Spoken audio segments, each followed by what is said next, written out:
In early April 1945, the Red Army approaching Berlin, the beeline from the Kustrin bridgehead on the Old River to the capital of Germany made 60 kilometers. But everyone, from the ordinary soldiers to the commanders, realized that it would not be easy to cross these miles.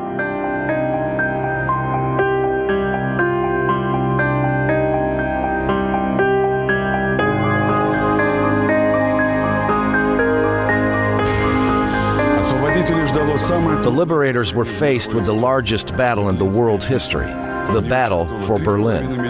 And as well as throughout the war, the Soviet infantry was to play a major role in the battle. Those were both the experienced frontline veterans and the young soldiers who had just arrived at the front. Alexander Rodyachev, Yevgeny Agapov, Ilya Sokolov, and others in the Infantry of the Liberators series.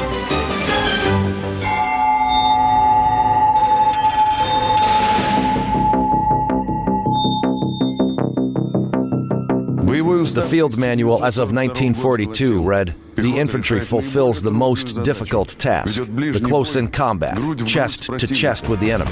The decisive advance of the foot troops during the attack and their stubborn defense decide the fate of the battle. The fire and maneuvers and the close-in fighting are the main methods of operation for the infantry. All the efforts of the artillery and aviation, armor, sappers, and other troops were focused primarily on the support to the infantry units. The infantry was the first to stand in the way of the enemy, to organize the defense. It was the infantry who liberated the towns and villages, and therefore bore the main burden of the war." With the outbreak of war, the Soviet Union started the total mobilization. The first wave fell on summer 1941. They called up young men born in 1918 to 1923, except for the workers at the munition factories and the rural tractor and combine drivers.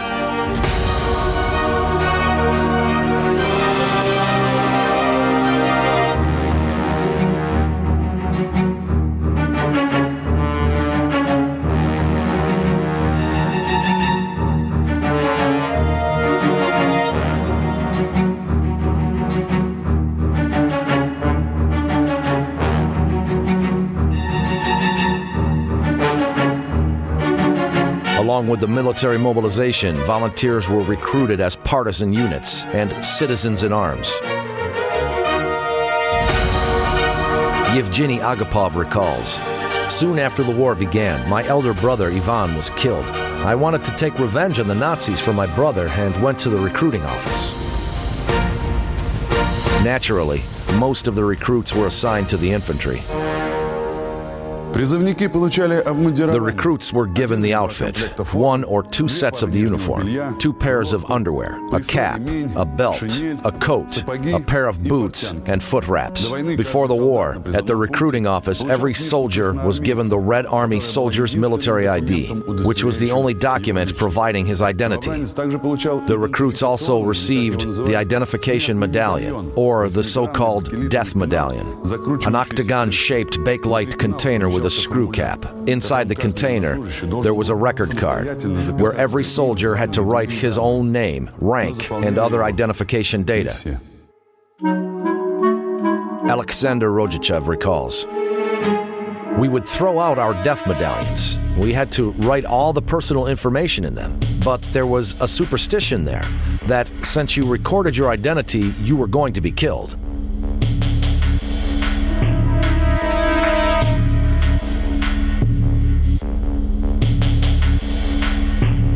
However, under Order N-171 in 1940, the Red Army soldiers' military IDs were abolished for the field troops. Thus, at the beginning of the war, practically all ordinary Red Army soldiers and junior commanders taking part in the battles had no identity documents with them.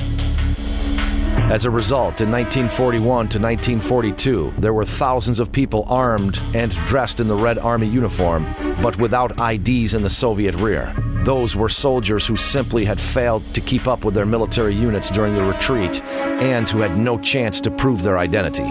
The German military intelligence quickly took the advantage of the situation. They sent hundreds of sabotage and espionage groups to the Soviet rear. The Germans did not have to bother even about the fake documents for them.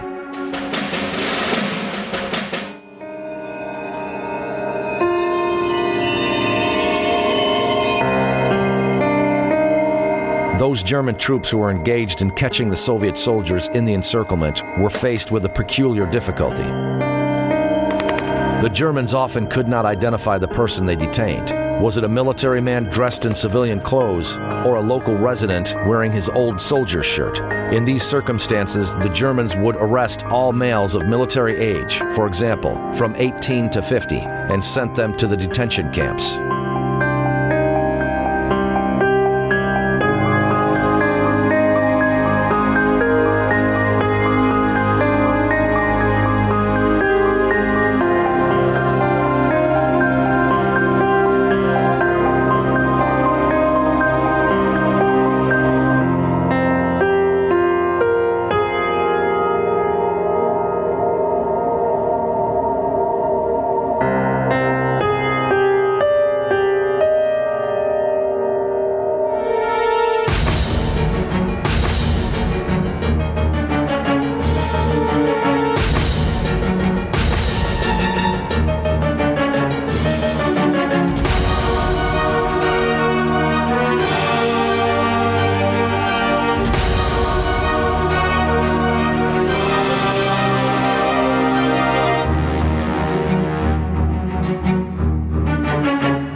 It was only in October 1941 that the Red Army Soldier's ID with a photo was reintroduced in all the Red Army units under Stalin's order. Still, many of the soldiers did not have it until the end of the summer of 1942, but the recruits received their military IDs. The document contained all the identity information about the soldier and the uniform. Wrapping one's feet with footcloths was the first skill a recruit had to master.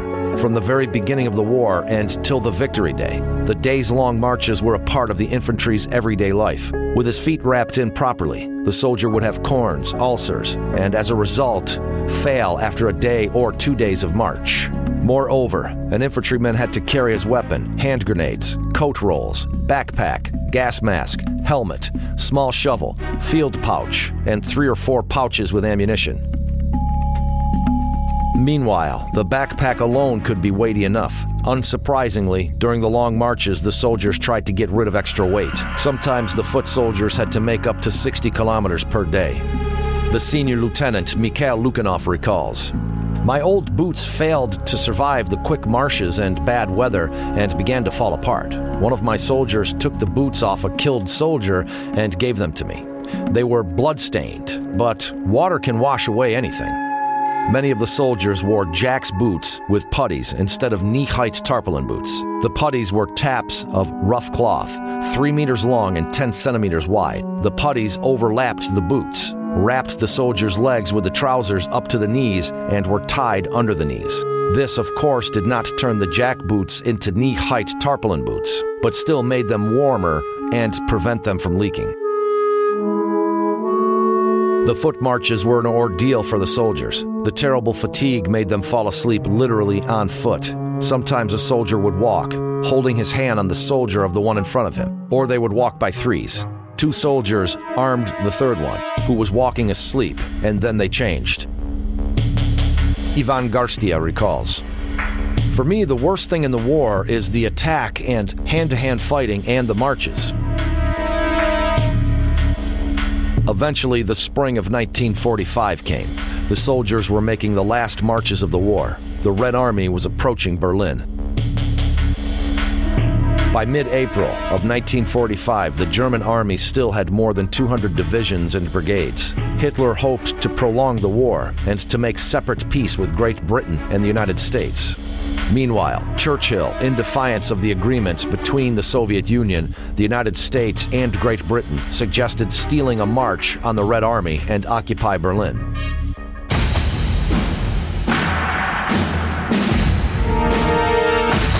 Hitler sent the main Wehrmacht forces to hold the front against the Soviet Union. The Red Army headquarters were faced with the need to immediately occupy Berlin, approach the River Elbe, and meet the Allied forces. The plan of the Berlin operation provided for a simultaneous attack of the 1st Belarusian Front and the 1st Ukrainian Front forces in the morning of April 16, 1945. The 2nd Belarusian Front was to join the attack 4 days later. Marshal Georgy Zhukov. While preparing the attack, we were fully aware that the Germans were expecting our attack on Berlin.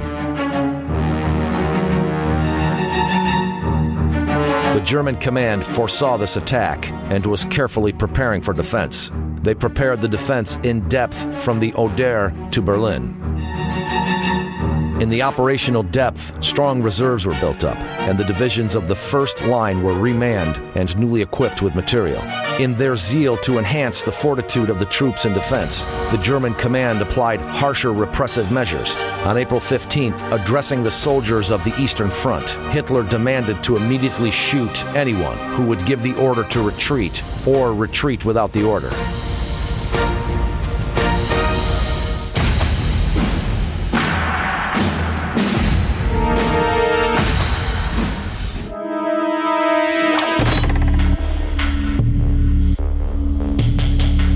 The Soviet command based their plans on the 4-year war experience and the good training of the troops. Even in 1941, it was rather an exception than the rule to send the soldiers to the front untrained.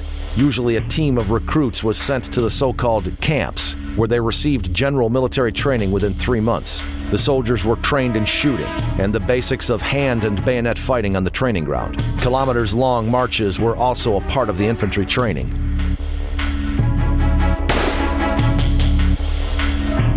Ilya Sokolov recalls, in addition to the daily training, they would alarm us almost every night and send to a quick march in full combat gear. You had to run 10 kilometers, dig a foxhole, and wait for the all-clear command. And then you had to run back.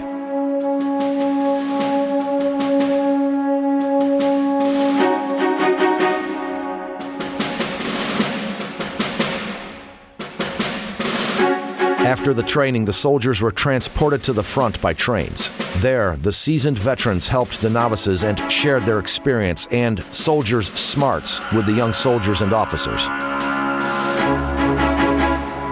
However, it could have also happened that the attack began just the next morning after the arrivals of the novices. In such a baptism of fire, one had to use the knowledge and skills that had been practiced during the training. Sometimes the Germans' fire stopped the attack and forced the infantry division to lie down right in the field. Digging foxholes was the only defense method in this case. Lying under the fire, the soldier took his shovel out of its cover and started digging.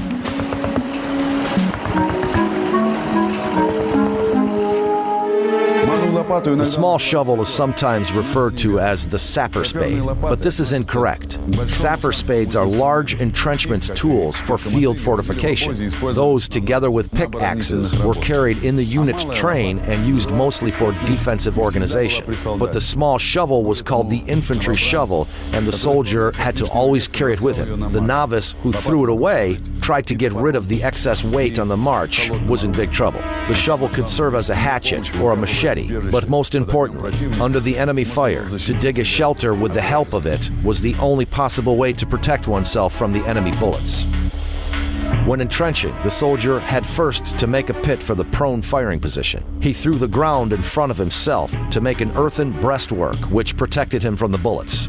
According to the military manual, an infantryman was to dig such a pit in 8 to 10 minutes. If the infantry had to hold the line, they first deepened the prone fire pits up to kneeling foxholes, and then up to standing foxholes. If they were holding the defensive line for a long period, the soldiers dug communication trenches to the adjacent foxholes. Thus, the foxholes connected by the communication trenches formed a trench for the whole fire unit. If the unit was standing on the defensive for a day or more, they developed the trench further. They arranged extra firing tables for the machine guns. They made a 30 to 50 meter long communication trench to the rear and dug a 2 to 2.5 meter deep slit trench where soldiers hid during the artillery shelling or air attacks. The positions were being fortified day and night. Both the result of the battle and the very life of the soldier depended on this work. A dugout with the emergency exit was made as a splinter-proof shelter for the soldiers. Niches were made in the walls of the foxholes and communication trenches to store the ammunition and grenades. Often the soldiers slept in these niches themselves. Drains and drainage wells were dug in the trenches for the rain and meltwater. Latrines were arranged in the rear. The communication trenches connected the trench with the neighboring units' trenches. Thus, small foxholes turned into a whole trench line. The battalion kitchen was placed several hundred meters away from the front line. Hot meals were prepared 3 times a day. Breakfast at 05 to 0600 a.m., lunch at 12 to 1400, and dinner at 20 to 2100. The meals were delivered in thermoses, but the situation did not always allow doing it. That is why before the dawn the soldiers received dry rations for the whole day: bacon or cooked meat, canned food, bread. Alexander Rojichev recalls, "The food was good, but it was very rarely delivered to the front line. We could have advanced too far, or we were under fire, and the field kitchen was simply unable to reach us. Sometimes our sergeant crawled up to us and said, 'Soldiers, lunch.' But the peas and meat soup in the thermos was frozen. You could not even stick the spoon in it. We ate it cold." Food was considered the most valuable trophy and often made up for the provisioning failures. Also, the veterans with pleasure recollect the American canned goods, jokingly dubbed the Western Front. The vodka rations, 100 grams per person per day, were only given to the soldiers on the front line and in the cold seasons. Out of the front, the units received vodka only on the national holidays. Sometimes those eager to have a drink added the alcohol trophies or the local home distillated vodka to the assigned rations. However, the distribution of liquor in the Army was regulated very strictly. Vasily Gordov recalls, "Vodka helped, especially in winter. It made you feel warmer and braver. Of course, you're less smart and skillful when you drink, but in the frontal attacks, one's courage is of most importance, and the infantry was often thrown in the very frontal attacks." During the relocation marches, the infantrymen tried to stay overnight in the local villages, where the soldiers could take up quarters with the villagers. They almost always slept dressed. The nights spent near the front line were even less comfortable. Yuri Kozhin recalls, "It was a covered trench for 3 soldiers. There was dry grass at the bottom and a hearth in a hollow in the wall with a vent hole reaching the ground surface. The tubes of artillery gunpowder served us as a fuel. We were burning them until feeling junk because of the powder gases. Then we took off the boots and wrapped our feet with the putties over the foot wraps. We put 1 coat underneath and covered ourselves with the other 2 coats." At the beginning of the war, almost all soldiers at the forefront suffered from pediculosis. But by the middle of the war, this problem had already been solved. The units were withdrawn from the forefront so that the soldiers could wash themselves. It was not always possible to visit a real bathhouse, and the soldiers often had to wash themselves right in the open air. The soldiers shaved themselves with a straight razor. Often due to the lack of mirrors, they shaved each other. Beards and mustaches were allowed only in exceptional cases. Brushing one's teeth or washing one's hands before meals was practically unavailable for the soldiers. One soldier received 150 grams of soap per month, but tooth powder was not included in the ration. It could have been bought in the commissary stores, but they rarely appeared in the forefront areas.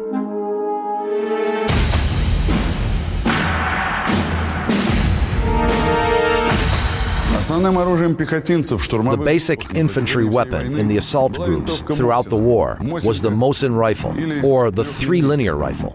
It was a magazine rifle, a 5-shooter with bolt action, and it was respected among the infantrymen for being reliable and easy to maintain. The infantrymen would even prefer the 3-linear rifle to the more modern models of rifles.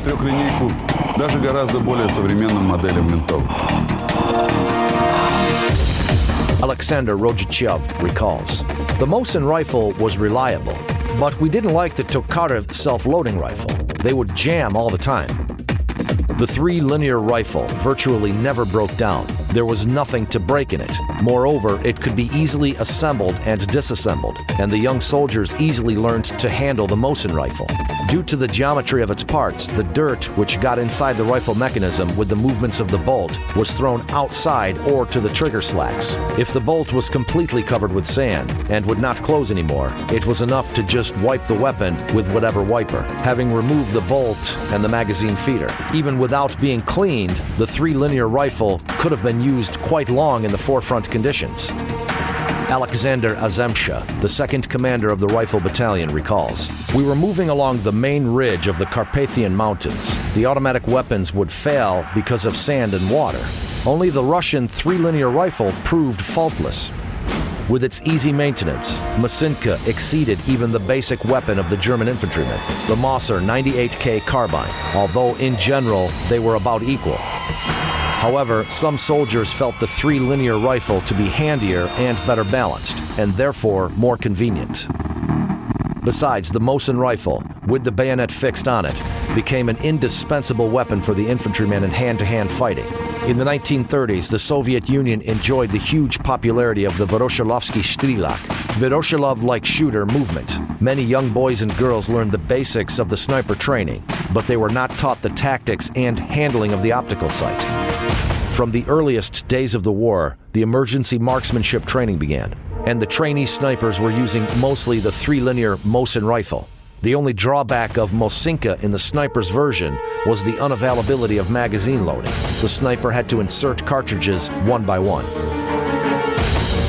By the end of the war, the importance of the automatic weapons, submachine guns, and machine guns had increased. According to the pre-war Red Army standards, the density of the defensive fire should have made 5 bullets per 1 minute per 1 meter of the front line. But in July of 1941, the average fire density of the Soviet infantry did not exceed 2.5 bullets per meter.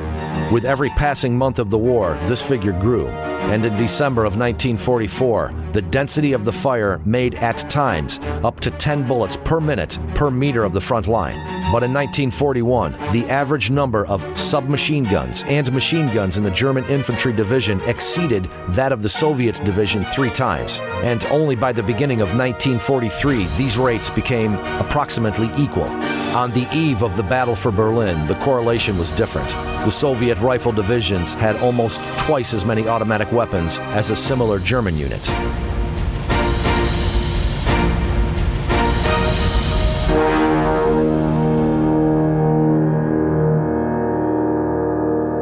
On the way to Berlin, the 1st Belarusian Front and the 1st Ukrainian Front were facing the 4th Panzer Army and the 9th Field Army of the Germans, who had taken up positions on the west bank of the Oder. It was obvious that under the onslaught of the Red Army, they would gradually retreat to Berlin and turn it into a fortress with a strong garrison.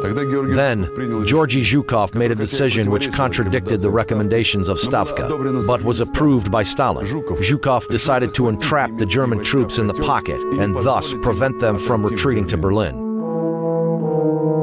It was very difficult to achieve this. The German armies were just a few kilometers from Berlin. Zhukov had to make a lightning stroke to join Marshal Konev's troops of the 1st Ukrainian Front and block the escape route for the German troops. That is why the main attack was directed along the shortest distance across the Seelau Heights.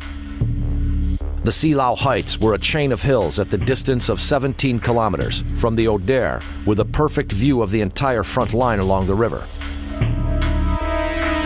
This was the Germans' second line of defense. This fortified stronghold was kind of the key to Berlin.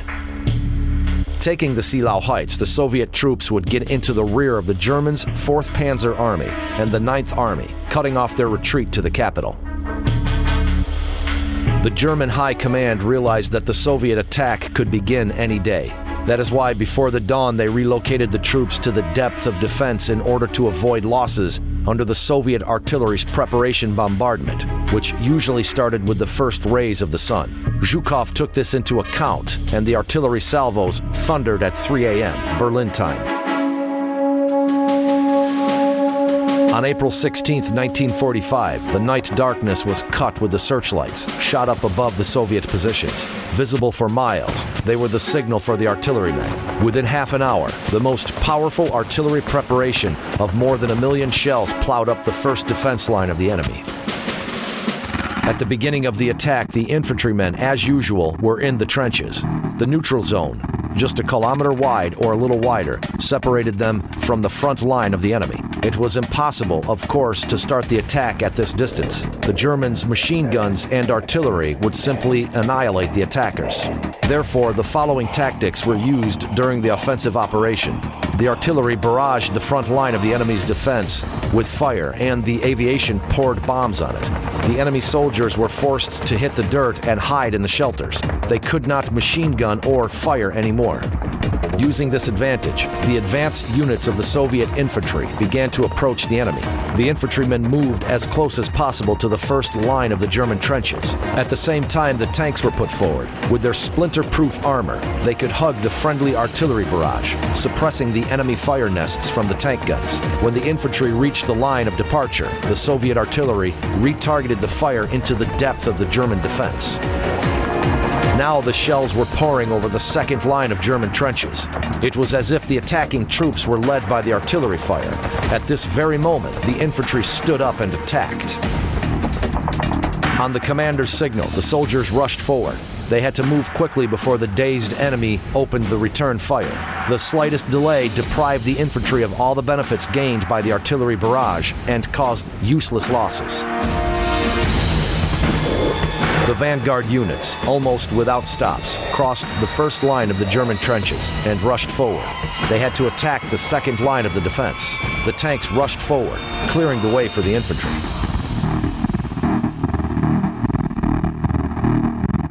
Meanwhile, the rear guard teams mopped up the captured trenches. Moving along the intricacies of the German defense positions, the attackers annihilated the enemy soldiers remaining in the machine gun bunkers and fire nests. Then the captured positions were prepared for defense in case of the enemy's counterattacks.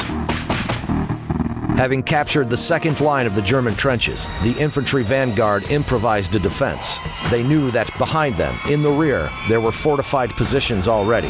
After being reinforced, the infantry moved forward as far as the situation permitted it, expanding the offensive on the right and left flanks.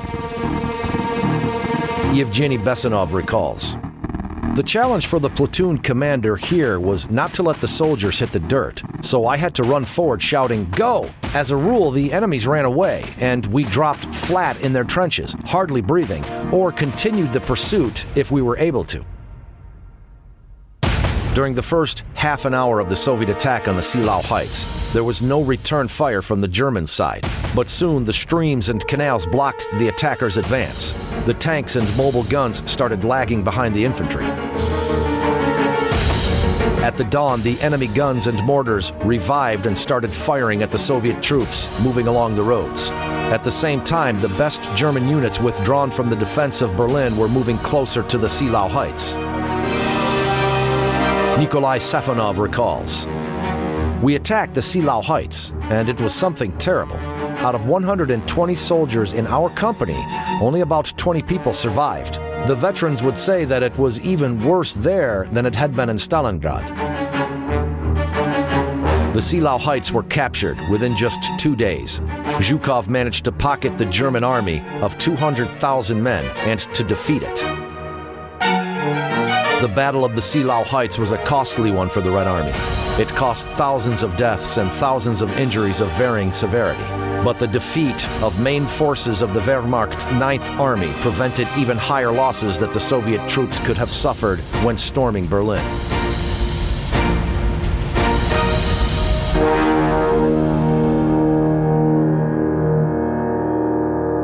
At noon on April 25th, the Soviet troops closed the encirclement of Berlin. The defense of the German capital consisted of 3 lines.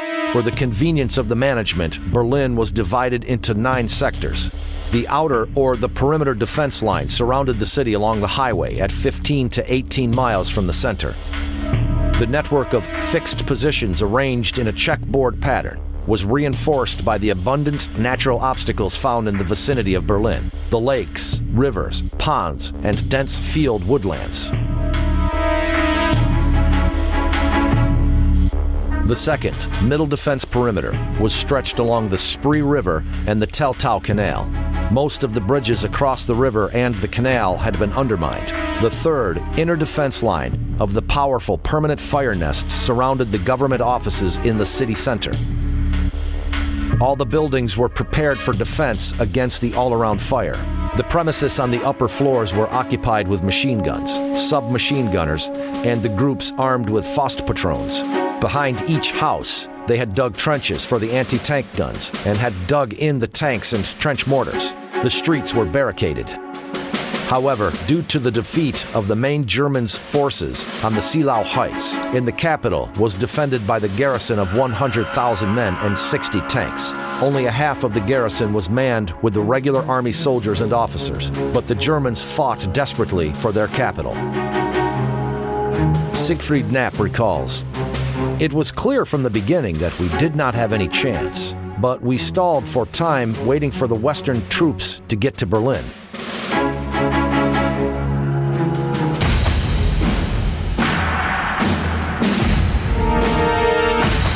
Outnumbering the enemy with men and material, the Red Army could not fully use these advantages in the quarters of the huge city turned into a fortress. The tanks could not maneuver on the narrow streets of Berlin, and one could have expected a Faustpatron to be shot from behind every house and out of any window."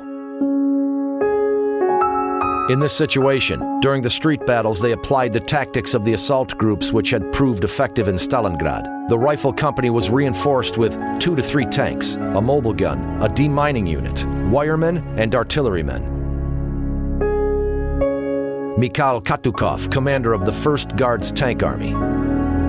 The deminers and submachine gunners tracked away for the tanks, drawing out the Faustpatron shooters. Only 2 tanks at a time could move along the narrow streets. The first tanks were firing, and the next ones were on the queue. If one of the tanks was out of action, it was replaced by the other one. The German infantrymen armed with Faustpatrons were particularly dangerous in the city. They were moving fast, shooting from any convenient position, and almost always managing to hit the target, disabling the tank and its crew. In order to protect their vehicle, some of the Soviet tankers tried to use the special gratings, which should have neutralized the Faustpatrons before its contact with the armor. But the effectiveness of these devices was low. That is why the infantrymen had to vigilantly monitor the windows of the nearby buildings, above all, annihilating Faustpatron shooters. In their turn, the tanks fired the tank guns and machine guns, destroying the enemy firing positions in the remote buildings, which prevented the infantry from the further advance and gave covering fire to the sappers with their explosive charges. The infantry checked the basements, buildings, yards. The assault teams moved forward through the basements and apartments, breaking through the walls and taking in the rear of the Germans' defense. As for the barricades, debris, and other obstacles, they simply got around them. After the infantry passed, the deminers started clearing the streets from the barricades. The subway and the sewer tunnels were almost never used.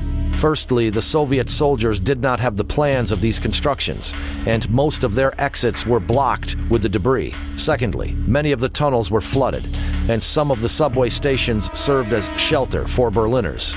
When moving through the residential areas, the following method was also used. Certain artillery batteries moved 1.5 to 2 kilometers forward, deployed quickly on the street corners, and opened fire, targeting the windows, doorways, and basements of the buildings. The batteries advanced by leapfrogs. While one battery gave covering fire, the other battery was moving. This tactic enabled the infantry to quickly follow the artillery, discouraged and demoralized the enemy, and broke the enemy's fire, control, and communication systems. By April 28th, the defenders of Berlin had controlled only the central part of the city, all of which was fired through the Soviet artillery. The city lay in ruins in front of us, with fires raging here and there. There was soot and the smell of burning in the air. The streets and alleys were blocked with barricades of steel hedgehogs, concrete beams, stone barrels, sandbags. The gunfire was heard everywhere. By the evening of April 28th, the units of the 3rd Attack Army of the 1st Belarusian Front entered the Reichstag area. The building of the German parliament was defended by 5,000-strong garrison, and the attempts to take it in stride proved unsuccessful. At the Königsplatz Square, there was no heavy artillery, which could have broken the solid walls of the Reichstag. Despite the heavy losses, all the soldiers who were still able to attack were gathered in composite battalions at the front line for the final decisive assault. Vasily Ustiugov recalls, "By that time, there remained about 1 battalion in each of our assault regiments. There was a battalion commander there who had only 2 soldiers, and he attacked anew.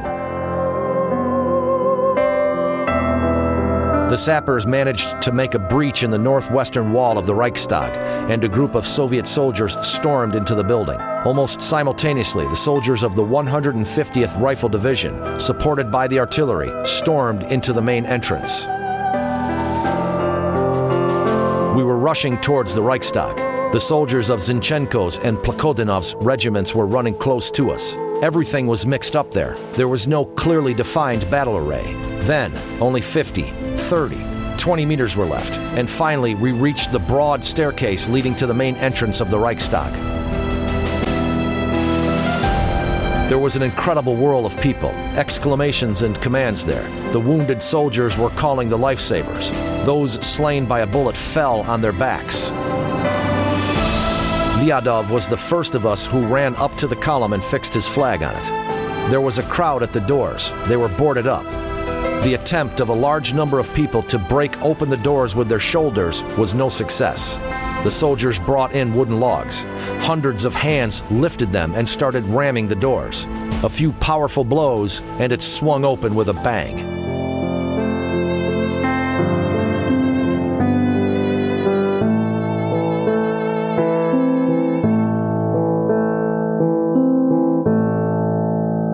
The infantry was moving inside the Reichstag from one floor to the next. Every soldier had a red flag or a piece of red cloth with him. The soldiers hang them out the windows to indicate the floor which had been already captured for the Soviet artillery.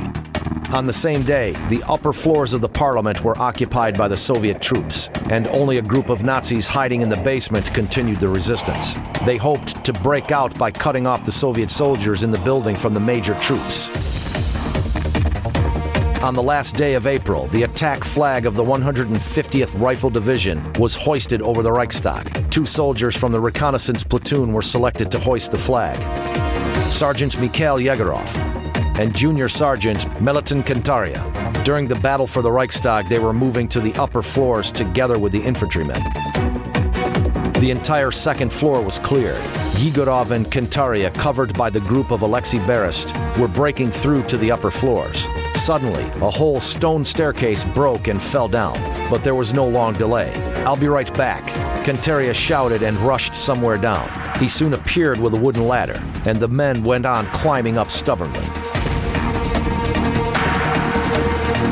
Finally, they were on the roof. The reconnaissance officers came up to the tremendous horsemen.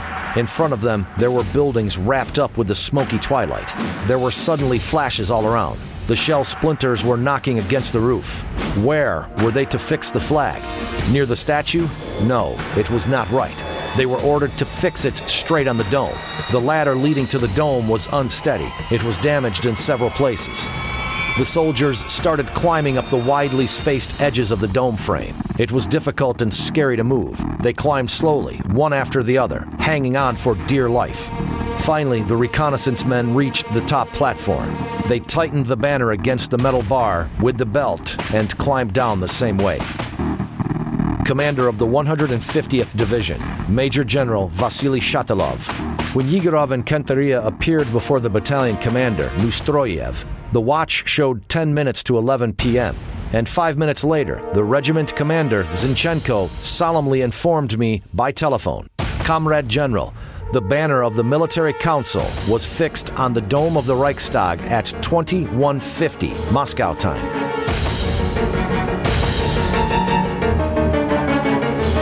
But the battle for the Parliament building continued all the next day, and only on the night of May 2nd, the Reichstag garrison capitulated.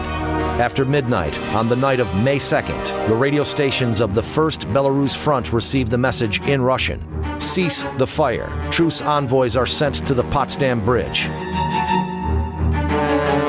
The German officer who arrived at the appointed place on behalf of the Commandant of Berlin, General Weidling, informed that the Berlin garrison was ready to stop the resistance. At 6 a.m. on May 2nd, General Weidling, accompanied by 3 German generals, crossed the front line and capitulated.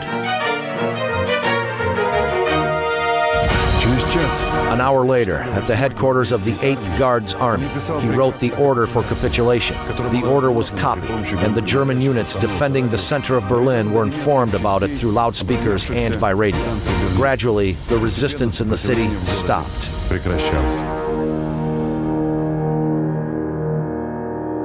By the end of the day, the troops of the 8th Guard Army had mopped up the central part of Berlin. Several units that kept fighting tried to break through to the west, but were annihilated or dispersed.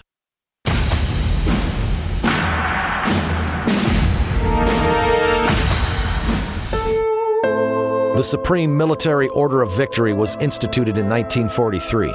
It was awarded to the military commanders of the highest level. In total, during the Great Patriotic War, there were 16 holders of this order.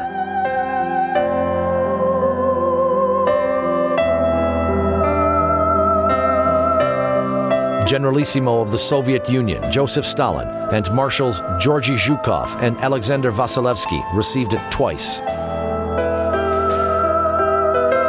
The names of the recipients are engraved on the memorial plaque installed in the Grand Kremlin Palace. This is one of the rarest orders in the world. Now, the original Order of Victory can be seen in the Diamond Fund in the Kremlin. Each of the 5 rubies weighs 5 carats. The total weight of the 174 diamonds on the order makes 16 carats.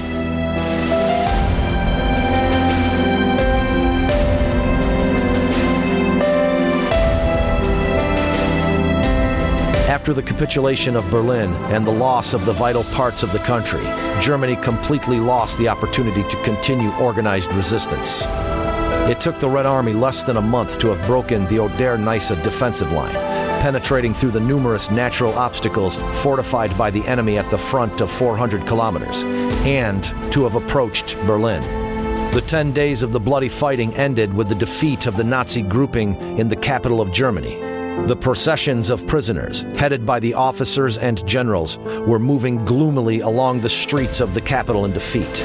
The Wehrmacht's Eastern campaign ended not with the parade in Moscow the Nazis had been screaming about to the whole world, but with their complete defeat and the surrender of Berlin. Building on the offensive, the Soviet troops reached the Elbe, where they allied with the US and British troops. It was less than a week to the Victory Day. The battles on the following days were actually the agony of the already defeated Germany. It was the last month of the spring, of the main spring, the spring of victories.